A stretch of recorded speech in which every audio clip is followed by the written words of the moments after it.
Hi there. I am so glad that you could join me today. My name is Don Gold, but my art students, all of them call me the art guy. I want to welcome you to my art studio. I have taught the adult teen painting class at the community library in Sharon, PA for 10 years. And actually, it's been the highlight of my art career.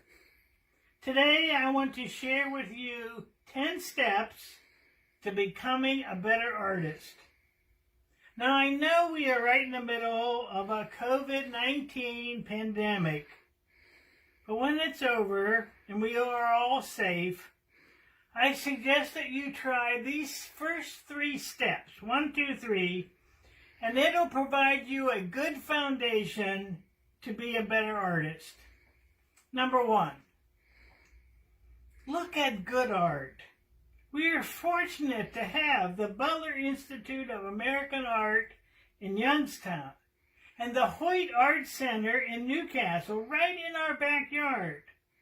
These are 2 of the best art galleries in the country. Now, when I was a beginner artist back in 1995, I have to admit I was intimidated by going to art galleries. When I saw the masters, I would say to myself, I can't create art like that. But guess what? When you visit a gallery, an art gallery, it's like taking a college art course in one afternoon. You can see colorful schemes and good composition and interesting subjects. Sure, I saw the masters' work, but I also saw some other paintings.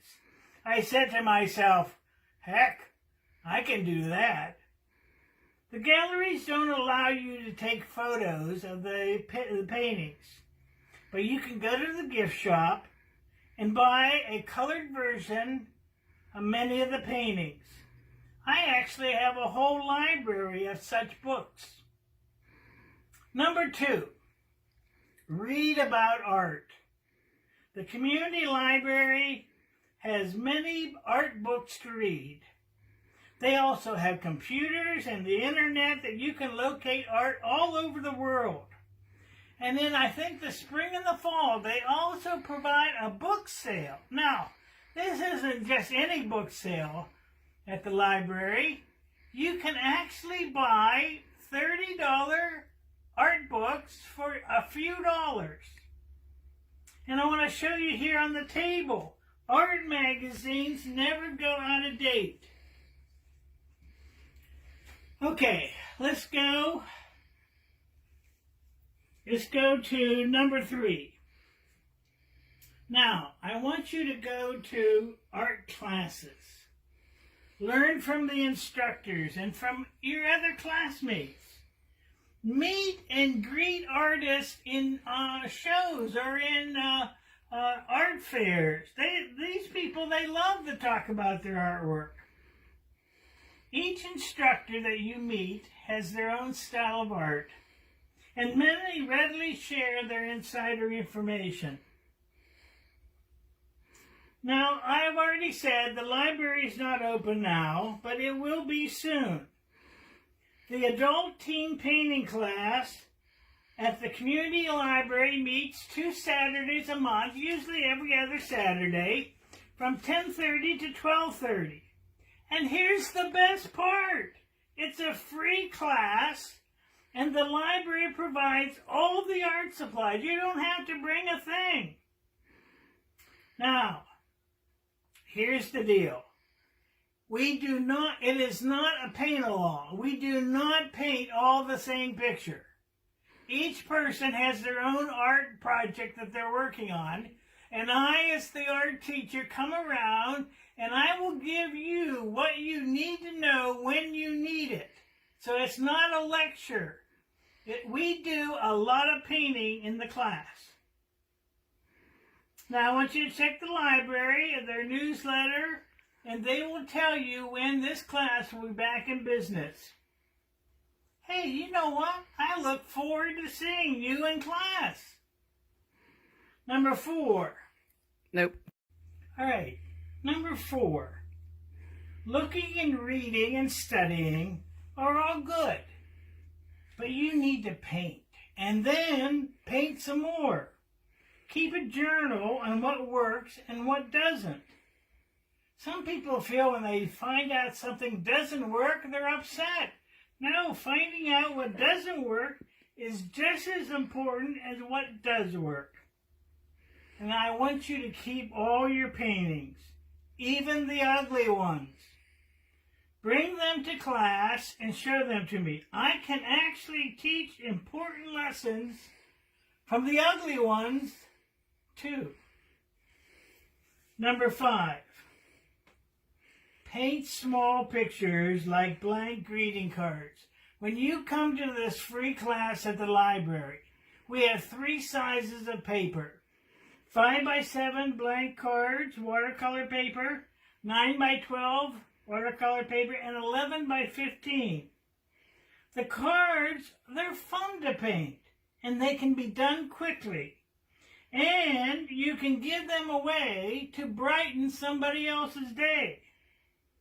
Now, I do know that some people paint a flower, a different flower on each card, and they take 5 or 6 cards that they can give to somebody, and then after they've worked out the colors and the composition and then they paint a large picture, 11x15, using those same 6 flowers.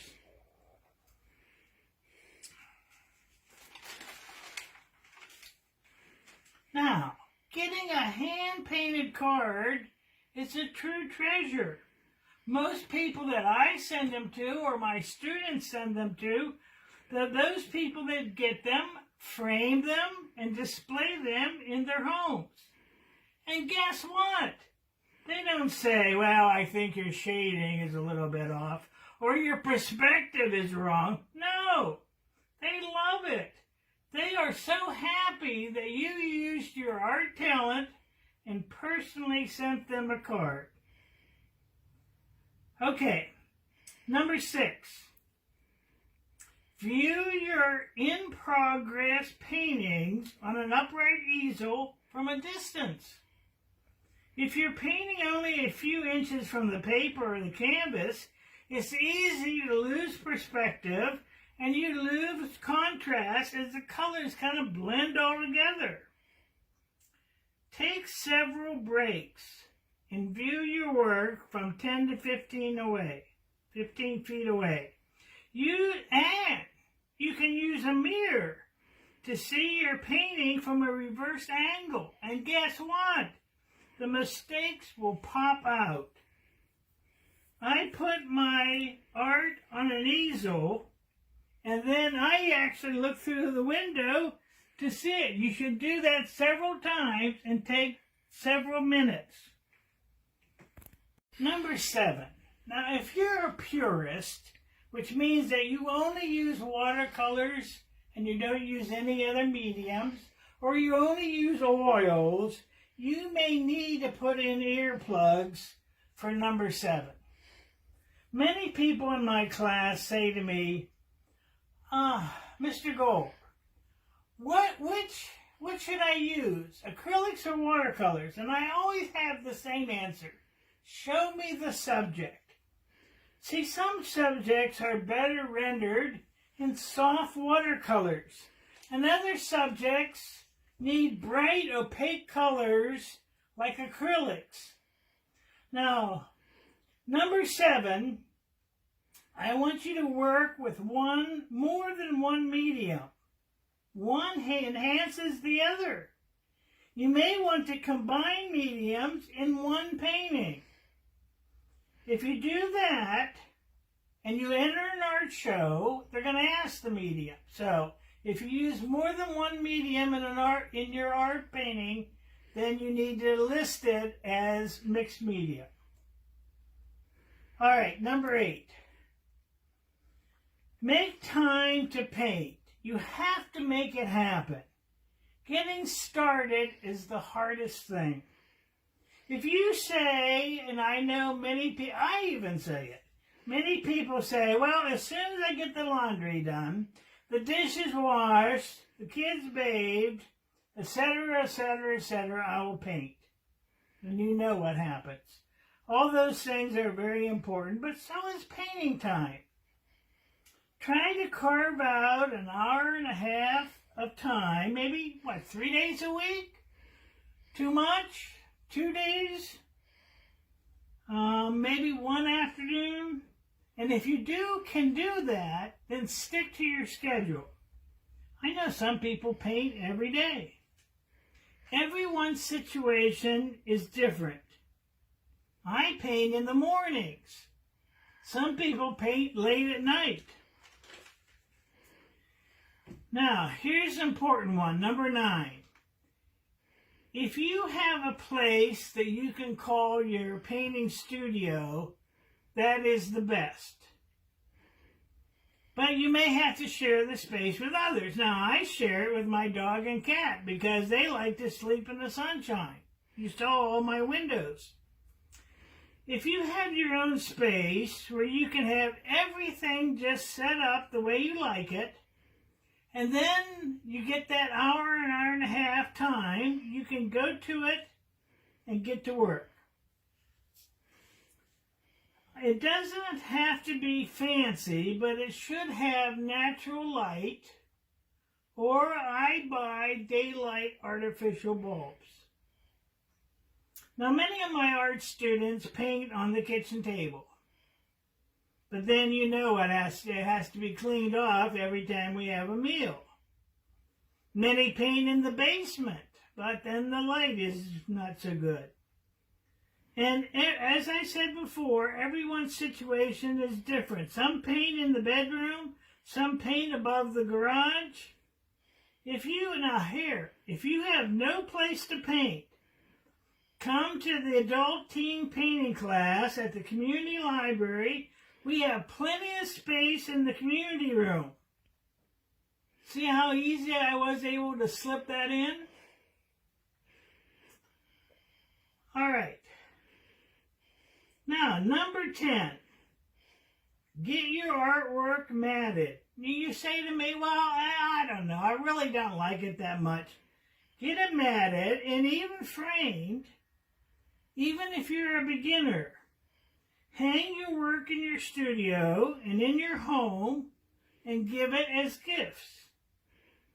If you surround yourself with your art, you will cherish these paintings. They actually become your old friends. And you'll be able to see how fast you grow. You will grow and become a better artist.